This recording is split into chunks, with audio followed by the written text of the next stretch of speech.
Hey guys, welcome back to Unqualified Critics. In this video, I'm reviewing the Attack from Mars pinball from Arcade1up, which I was absolutely thrilled to finally get my hands on.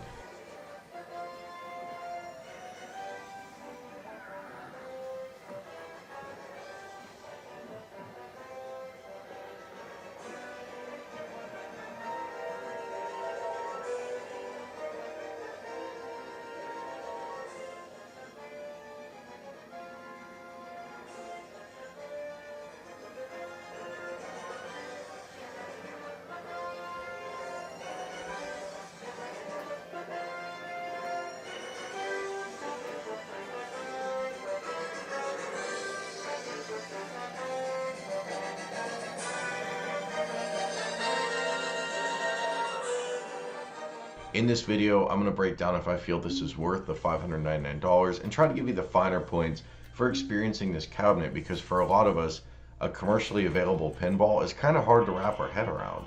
How is it? How does it perform? Is it actually fun to play? I'm going to get into all of that in this video. Make sure you are subscribed so that you can stay on top of content from me, the #1 source for news and reviews in home arcade. Let's break this down. Not to spoil my own review, but yes, I'm a pretty big fan of the Attack from Mars pinball. First, let's talk about appearance.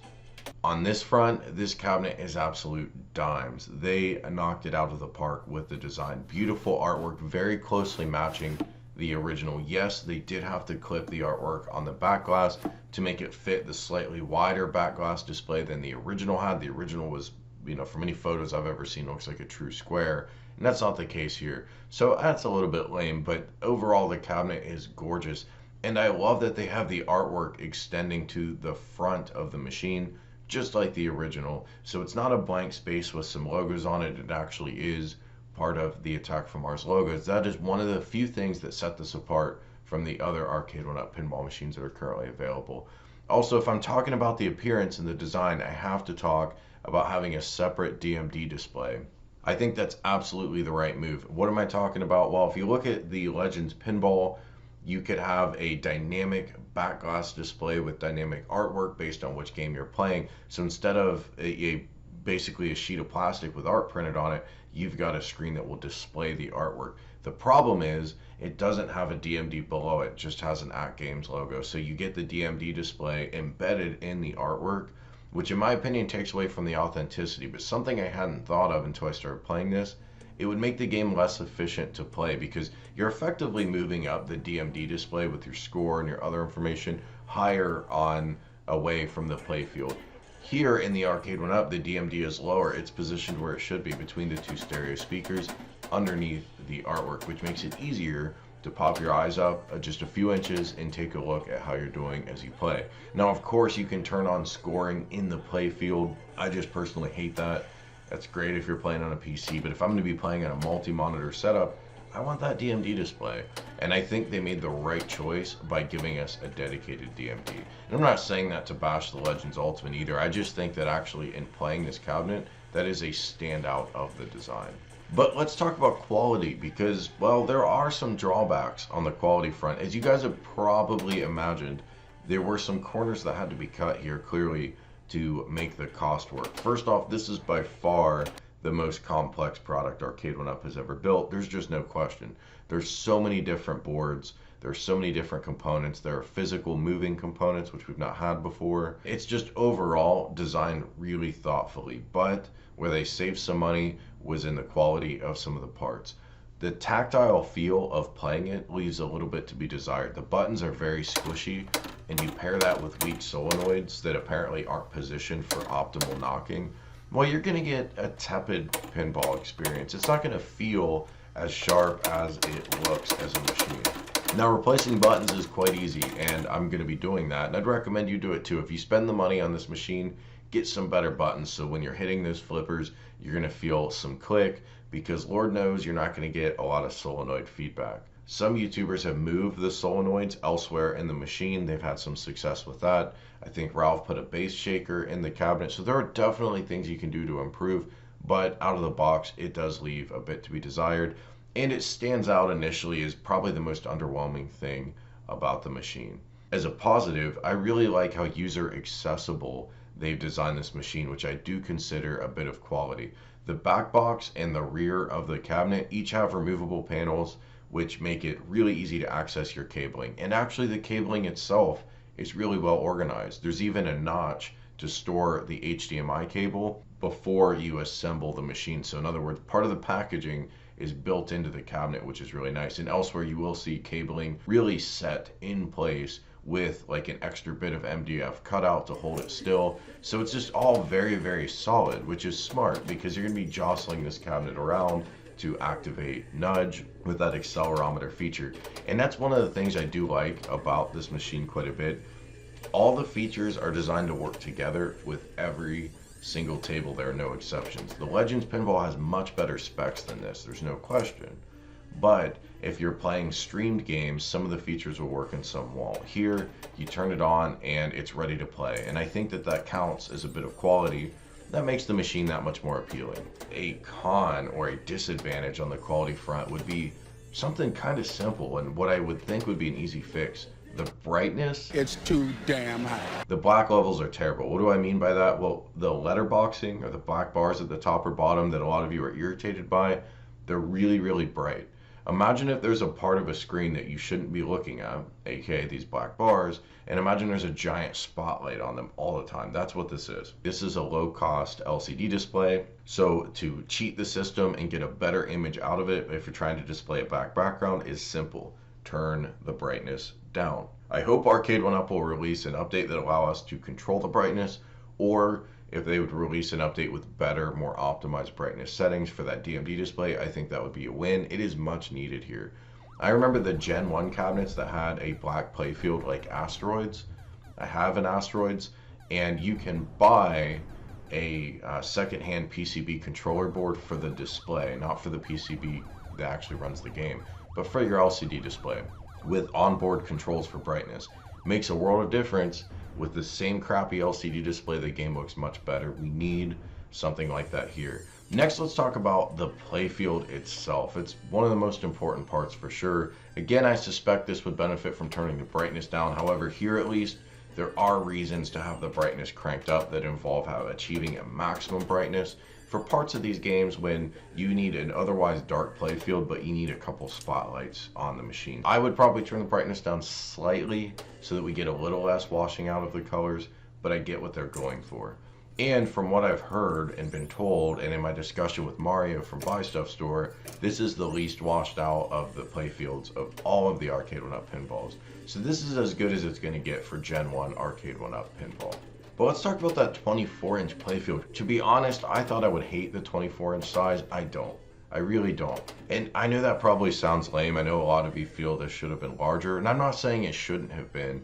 I'm simply saying when I play it, this was not an issue to me. There are other issues that need to be fixed before the screen is any larger, and let me tell you, I strongly advise against putting a larger screen in here unless you're going to gut the cabinet. Why is that? Well, the PCB struggles to render a good 720p image. It already looks very pixelated.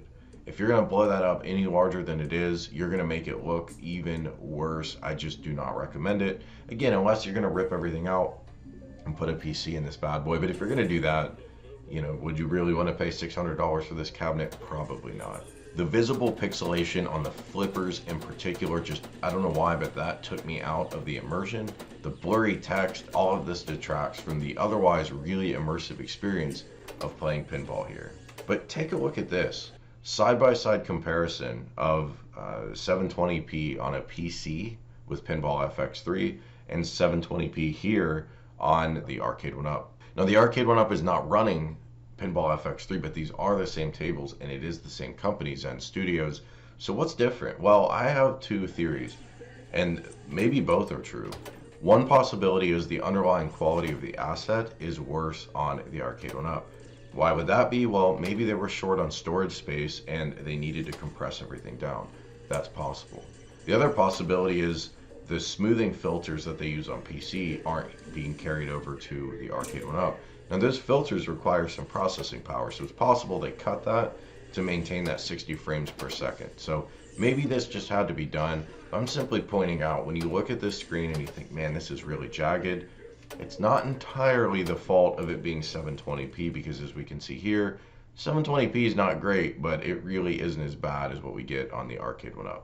One last thing on quality, despite the limitations of the display, every table is eminently playable, except Whitewater.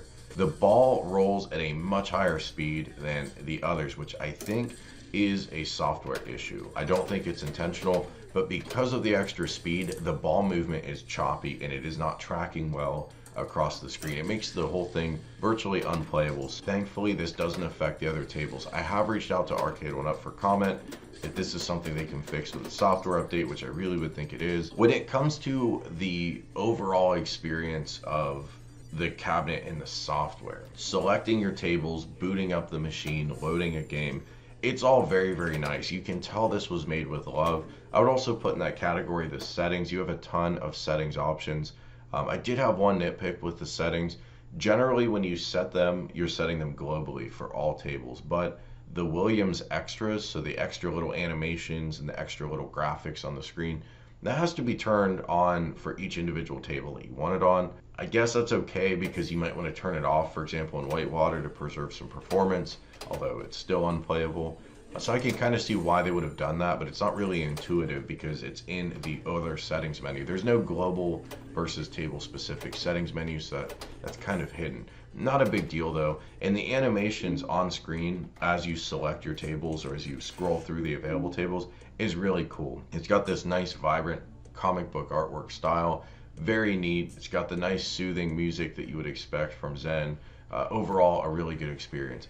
But it was weird that every time you turn the cabinet on, you have to select which language you want to play. Like, this thing's parked at the United Nations headquarters and just anybody walks on up to it and plays it. In reality, this is in your house. Whatever language you want to play on is probably the same language you want to play every time. I have no clue at all why they make you select a language each and every time. I find that really weird. Lastly, let's talk about fun factor. Again, this machine really excels. It is more than the sum of its parts, which is honestly what I was hoping for when I picked this, because we all know the Legends Pinball has better specs, and I'm not reviewing that one, so I can't do a direct comparison. But part of me wondered, am I making a mistake paying the same amount of money for a machine with just a lower resolution playfield and all these other drawbacks? Well, I can't tell you one way or the other which machine to pick. I can only tell you, for me, picking the Arcade1up Pinball is well worth the $599. That might not be true on paper, but the experience of playing it is very fun. Bolstered in a big way by the look and feel of this machine. It will look gorgeous in your game room. This is by far the most high quality physical machine Arcade1up has produced. Very solidly built, very thoughtfully designed. I know we're talking about fun factor, but somehow that just is inviting and it makes me want to play it more often. I love that it's got multiplayer modes. I had a lot of fun playing it with my girlfriend. This machine is an absolute blast to play. If you take Whitewater out of it, which is kind of lame that you have to do that, but if you just look at the other 9 tables, they're all playable, they're all fun. Maybe you've played all of these before. I had not. I found Medieval Madness as a machine I really like and never had the chance to play it before. This does feel like a decent substitute for real physical pinball. Is it the same? No. Could you spend $4,000 and build a really incredible virtual pin? Yes, of course. But for $600 for an entry-level virtual pin that looks amazing in your game room and is a blast to play, this is definitely a win in that category. I hope you've enjoyed this review. If you have specific questions about the machine, let me know in the comments. And I want to hear from you because I know a lot of you guys have the Legends Pinball, maybe about the Marvel or the Star Wars from Arcade1up. Let's hear from you what you think about your table. Thanks for watching, guys. Hit the like button if you've enjoyed it, and I'll talk to you soon. Hey, consider hitting that join button to support the channel, and thanks so much for watching.